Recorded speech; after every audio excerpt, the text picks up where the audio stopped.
Hi everyone, welcome to maths guard YouTube channel. दोस्तों, आज हम पाइप एंड सिस्टम का चैप्टर पढ़ने वाले हैं और इसको मैंने 2 से 3 टाइप में डिवाइड कर रखा है। वैसे तो पाइप एंड सिस्टम का जो कॉन्सेप्ट है, जो तरीका है, वो टाइम एंड वर्क से बहुत मिलता जुलता है, लेकिन कुछ चीजें हैं जो पाइप एंड सिस्टम की टाइम एंड वर्क से अलग हो जाती है, जैसे कि क्वांटिटी फाइंड करना, अल्टरनेटिवली वाले क्वेश्चंस और कुछ आफ्टर बिफोर टाइप वाले क्वेश्चन भी हैं जिन्हें हम अभी देखेंगे। ठीक है, तो मैं आपको चलिए कुछ समझाता हूं, यहां पर ढंग से इस बात को देखें। For example, pipe and system क्या है? ये एक सिस्टम है, आप इसे टैंक बोल सकते हो। इसमें एक पाइप लगा हुआ है और इससे पानी इधर आ रहा है। और एक और सिस्टम है आपके पास, ठीक है, और उसमें ये पाइप लगा हुआ है।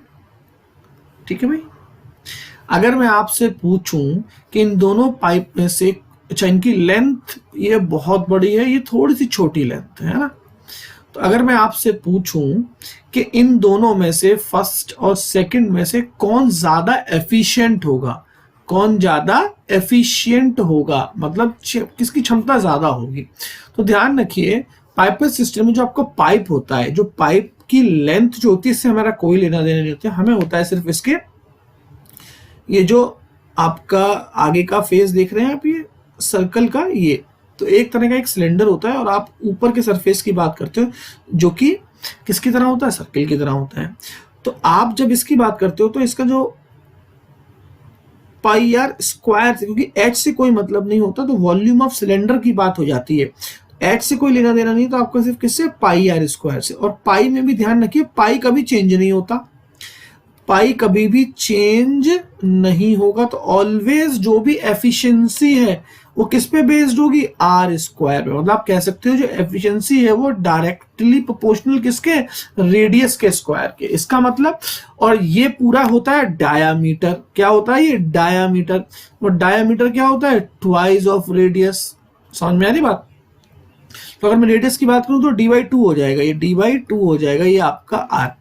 तो मेरा कहना सिर्फ ये है कि जितना ज्यादा डायामीटर होगा उतना ज्यादा एफिशिएंट होगा। ये सिंपल सी बात है, क्लियर है वाली बात।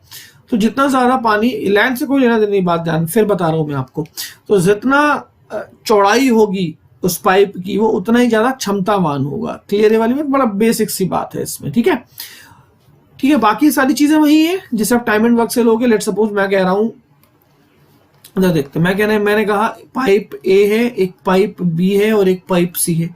पाइप ए टैंक को फिल करता है, पाइप बी भी फिल करता है, और पाइप सी क्या करता है? एम्प्टीड करता है। लेट सपोज अगर मैं कहूं ये टैंक है और ये एक पाइप ये है, एक पाइप ये है और एक ये लीक है इसमें, तो लीक ऑलवेज शो होगा माइनस से, और जो फिल वाले होंगे वो हमेशा प्लस से शो होंगे। ठीक है ना, 3 पाइप है ये। तो लेट सपोज ए अगर 10 आवर्स में फिल करता है, बी अगर 20 आवर्स में फिल करता है, और सी अगर 40 आवर्स में क्या करेगा? एम्प्टीड करेगा। तो ये तीनों मिलकर जॉब को, इस टैंक को कितने टाइम में फिल करेंगे? देखिए, अब फिल करेंगे या एम्प्टीड करेंगे वैसे तो क्वेश्चन पर डिपेंड होता है, लेकिन यहाँ मुझे मालूम चल रहा है कि ये मात्र 10 घंटे ले रहा है, ये 20 घंटे ले रहा है जल्द। ठीक है, ये 40 घंटे में खाली करता है, तो डेफिनेटली इनकी एफिशिएंसी ज्यादा होगी। सबसे पहला काम होगा वही एलसीएम लेना, 40 10 से 4 बार, 20 से 2 बार, और इसकी एफिशिएंसी कितनी है? 1। तो देखिए, खाली करने वाली की एफिशिएंसी 1 है, भरने वाले की 4 और 2 6, तो 6 में से 1 गया, ये आया 5। तो टोटल ऐसे समझ लीजिए, अगर ये लीटर्स में है तो 5 लीटर, अगर ये आवर्स में है आप समझ लीजिए, तो मैं ये कह रहा हूं, सपोज कर रहा हूं कि 5 लीटर 5 घंटे में, ऐसा कुछ एफिशिएंसी बनी इसकी। समझ में बात?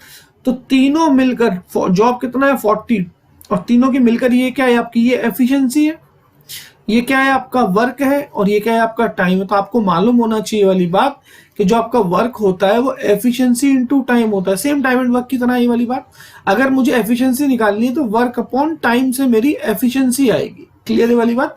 और एफिशिएंसी यहाँ पर क्या होगी? एफिशिएंसी आपकी यहाँ पर यूनिट होगी। लेट सपोज 1 लीटर 1 घंटे में, तो एफिशिएंसी हुई, तो पानी भी कितना गया? 1 लीटर गया। तो ये 40/5 टाइम कितना आएगा? 8। तो आप कह सकते हो 8 घंटे में टंकी फुल होगी अगर ये तीनों एक साथ ओपन होते हैं तो।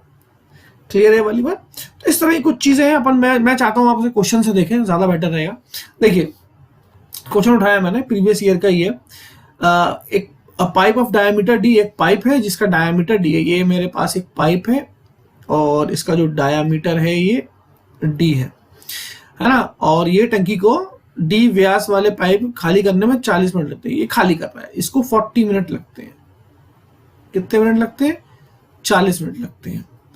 2D व्यास वाले पाइप को टैंक खाली करने में कितना समय लगेगा? तो एक दूसरा पाइप है और जिसका व्यास है, आपको ये फिगर बनाने की जरूरत कोई नहीं है, एग्जाम में ध्यान रखिएगा। 2D, तो सबसे पहले मुझे मालूम है जो इनकी एफिशिएंसी होती है वो क्या होती है? आर स्क्वायर पर होती है, और डी और आर का केस जानते हैं आप, आर क्या होता है? d/2, तो ये पहला वाला पाइप d/2 का स्क्वायर, रेशियो में रख रहा हूं मैं सीधे सीधे। दूसरे वाले का होगा 2D का स्क्वायर, यस और नो? आप सबसे पहले तो मैं ये 2 से 2 काट दूं, सो डी स्क्वायर से आप इसे लिख लीजिए डी स्क्वायर, और ये 4 पहुंच जाएगा यहां पर डी स्क्वायर के पास, ठीक है ना? सो डी स्क्वायर से डी स्क्वायर कट जाएगा, तो बेसिकली 1:4 है। ये बात आप डायरेक्टली यहां से भी डिसाइड कर लीजिएगा। सबसे पहले इसको आधा करिए, आधा करने के बाद जो इनका स्क्वायर होगा क्रॉस मल्टीप्लाई कर दीजिए, आधा करिए, डी हो गया, आधा करिए 2 हो गया, क्रॉस मल्टीप्लाई करके आप, ये क्या है? आपकी एफिशिएंसी है 1:4। मतलब अगर ये 4 लीटर डाल रहा है तो ये 1 लीटर डाल रहा है, अगर ये 400 ml डाल रहा है तो ये 100 ml डाल रहा है। समझ, ये इनकी एफिशिएंसी है। अब आप ये देखिए, जो इसमें आपका कौन सा जो टाइम दे रखा था डी व्यास वाला, खाली करने में 40 मिनट ले रहा है, खाली करने में 40 मिनट ले रहा है। तो देखिए सबसे पहले मुझे वर्क निकालना है। वर्क कैसे आएगा? टाइम इनटू एफिशिएंसी से, ठीक है? अभी देखिए टाइम इनटू एफिशिएंसी से कितना टाइम ले रहा था? 40 मिनट ले रहा था। एफिशिएंसी कितनी की उसकी? 1, तो टोटल वर्क कितना आ गया? आप कहोगे सर 40। अब ये 40 वर्क किससे कराना है? तो 2D व्यास वाले की क्षमता कितनी है? 4। टाइम कैसे निकलता है? वर्क अपॉन एफिशिएंसी से। तो वर्क कितना मेरे भाई? 40, एफिशिएंसी कितनी है? 4, तो कितना आएगा ये? 10 मिनट। तो ये तो आप डायरेक्टली देख के भी कह सकते हो, लेकिन आपको थोड़ा समझना पड़ेगा, आधा करना पड़ेगा, ठीक है ना? तो 40 मिनट लोग आधा कर देते हैं, 20 कर देते हैं, जो कि गलत होता है।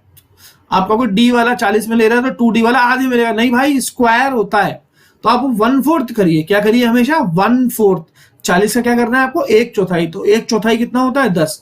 1/4 आप डायरेक्ट करेंगे। समझ में आ रही बात मैं क्या समझाना चाह रहा हूं आपको? ठीक है ना? आधा नहीं करना है, 1/4 करना है, क्योंकि स्क्वायर होता है ये एफिशिएंसी जो होती है सीधे सीधे किसके? आर के स्क्वायर पे रहती है, ठीक है? आगे बढ़े, चलिए आपसे क्वेश्चन है, which of these pipe will emptied pool in fastest? कौन जल्दी करेगा? देखिए एक पाइप का डायमीटर 60 है, ये हो गया 30, और 30 का स्क्वायर में सीधे लिख सकता हूं 900, पहला वाला पाइप। 2 पाइप का डायमीटर 30 है, 30 मतलब क्या होता है आपका? 15। 30 मतलब क्या होगा? ठीक है, डायमीटर आधा कर दिए 15, और 15 का स्क्वायर करोगे तो 225। फिर क्या था आपका? और डायमीटर 20 है तो 10, ठीक है, 20 है तो क्या हो जाएगा? डायमीटर 10, और 10 का स्क्वायर करोगे तो क्या आ जाएगा? इसे मैं 10 ही लिख लेता हूँ, ये 10 का स्क्वायर करोगे तो क्या हो जाएगा? 100। अब ये देखते हैं, एक पाइप 900 में, 1 पाइप है तो 900 ही पानी रहेगा, 2 पाइप है तो 225 इंटू 2 कितना हो जाएगा? 500। तो ये 500 लीटर ही, ये 900 अभी भी ज्यादा है ये। और 3 पाइप है बीच के, तो 3 इंटू 100 कितना होगा? 300। अब भी मैं हिसाब लगा सकता हूं कि कौन सा पाइप है जो तेजी से खाली कर रहा है, तो जो ज्यादा खाली कर रहा है, ठीक है? तो यहां से आपको मालूम है 1 पाइप डायमीटर ऑफ 60। क्लियर है वाली बात? तो ये बात समझ में आई आपको? आगे बढ़े, चलिए। A cylindrical cistern of diameter 25, a full of water. If 11 liter water is drawn off, water level cistern will drop by. देखिए कुछ, वैसे तो ये क्वेश्चन मेंसुरेशन में आने वाला है ना? अब जो पानी भरा हुआ है ये, और इसमें से पानी निकाला गया, कितना निकाला गया? ये सिस्टर्न ऑफ डायमीटर 25 डायमीटर का है, और ये यहाँ तक एकदम फुल भरा हुआ है ना, full of water. If 11 litre water is drawn of, कितना लीटर? 11 लीटर ये यहाँ से निकाल लिया गया बाहर। Level of the system will drop by, अगर निकाल लिया जाएगा तो मान लीजिए दूसरा, मैं यहाँ पे बना रहा हूँ ये फिगर, यही फिगर है, जब पानी निकल गया तब क्या कंडीशन हुई? कुछ इस तरह से, है ना? इतना पानी निकल गया, ये 11, ये वाला भाग जो था ये 11 लीटर था, ठीक है? तो आपसे पूछा गया है तो टंकी में पानी का स्तर कितना कम होगा? देखिए अब इस टंकी के अंदर आप पाई आर, ये तो हो गया एक आगे का सरफेस, लेकिन इसमें क्या ना पानी कुछ लेंथ तक भरा हुआ है तो मैंने एच ले लिया, पूरा हो गया ये वॉल्यूम ऑफ ए सिलेंडर। अब आप समझ लीजिए ये वॉल्यूम ऑफ सिलेंडर हो गया आपका, ये पूरा सिलेंडर है, इसके अंदर पानी भरा हुआ है। अब इसमें से आपने कुछ पानी बाहर निकाला, ठीक है ना, तो पानी जो बाहर निकाला जिसकी वजह से कुछ घट गया, कितना पानी बाहर निकाला 11 लीटर। तो मैं कह सकता हूं कि इस वाले केस की अगर कंडीशन बात करी जाए तो अब ये जो पार्ट रह गया आपका ये यहां तक, तो पाई आर स्क्वायर एच जो होगा वो जो क्योंकि ये भी तो एक सिलेंडर ही था, अगर देखूं तो मैं ये भी एक सिलेंडर ही है, इतना पानी निकाल लिया गया, कितना पानी, इतना पानी, ये वाला पार्ट, ये देखिए ऊपर भी तो एक सिलेंडर सा ही बन जाएगा, समझ रहे हैं आप मेरी बात, ऊपर भी तो इतना, ये कितना था 11 लीटर, तो पाई आर स्क्वायर एच आप कहेंगे 11 लीटर, 11 लीटर। तो दोस्तों यहां से आपको ये एच बताना है, ठीक है ना। आपसे क्या पूछा गया है, level of system will drop by, तो मतलब ये वाला इतना ही तो ड्रॉप हुआ है, ये आपको बताना है। तो इस वाले सिलेंडर का देखा जाए पाई आर स्क्वायर एच, पाई पाई होता है, आर हमेशा सेम रहेगी, तो ये जितना एच होगा उतना ही ड्रॉप हो गया। अब आपको यहां पर एक बात मालूम होनी चाहिए कि भाई 1 लीटर जो आपका होता है वो 1000 सेंटीमीटर क्यूब होता है। अगर नहीं मालूम है तो तोते की तरह रट लो। चलिए उठाइए यहां से, पाई का मान 22/7, आर कितना था, डायमीटर 25 है तो 25 का आधा कर दीजिए, 25/2 इंटू 25/2, एच आपको भाई फाइंड करना है, और 11 सब किस में चेंज हो गया, 3 जीरो ठोक के सेंटीमीटर। अब सारी कहानी सेंटीमीटर क्यूब में है, ठीक है ना, हर चीज सेंटीमीटर है। अब आपको यहां से क्या निकालना है, एच का मान निकालना है। अब ये आपका काम है, कैलकुलेशन जितनी अच्छी आपकी होगी आपको उतना जल्दी होगा। तो मैं क्या करता हूँ, इसको लिख लेता हूँ इस तरह से ताकि एक लाइन की काटा पीटी रह जाए, और ये नीचे 22, 25 और 25। चलिए स्टार्ट करते हैं। तो सबसे पहले 11 से ये 1000 रह गया, और 11 से 2 बार, और 2 से 1 ये 2 कट गया, ठीक है ना। और कुछ कट रहा है भाई, और ये 25 और ये 25, अभी तो ये कट सकता है 25 से कितनी बार, 40 बार, ठीक है। अभी और कुछ कट रहा है, अभी कट रहा है 5 से, ये 5 बार और ये 8 बार, अब कुछ नहीं कट रहा। तो जो H आएगा उसके अंदर आएगा 7 2 जा 14, 14 इंटू 8 है, 8 2 जा 16, ठीक है। और नीचे 5 है आपका, 7 दूनी 14, 14 इंटू 8 डिवाइड बाय 5। पहले देखो किस ऑप्शन में 5 है, आपका सब में 5 है। मिक्स्ड फ्रैक्शन में लिखा हुआ है, पहली बात तो ये किस में लिखा हुआ है, मिक्स्ड फ्रैक्शन में, ठीक है। चलिए तो करते हैं इसको। तो देखिए 14 इंटू 8 अगर नहीं आता, 7 एरिया तो आता है आपको 56, 56 का डबल कर दोगे, 6 का डबल 12 और 5 का डबल देखिए 50। अगर आपको टेबल नहीं आता है तो मैं आपको कैलकुलेशन में यहाँ सिखा रहा हूँ, नहीं आता 14 एरिया मुझे नहीं आता था, 7 एरिया तो आता है, 7 एरिया आता है, 56 होता है, 56 का डबल कर दो कितना होगा 112। समझ में आ रही बात, बड़ी सिंपल सी कहानी समझा दी मैंने आपको।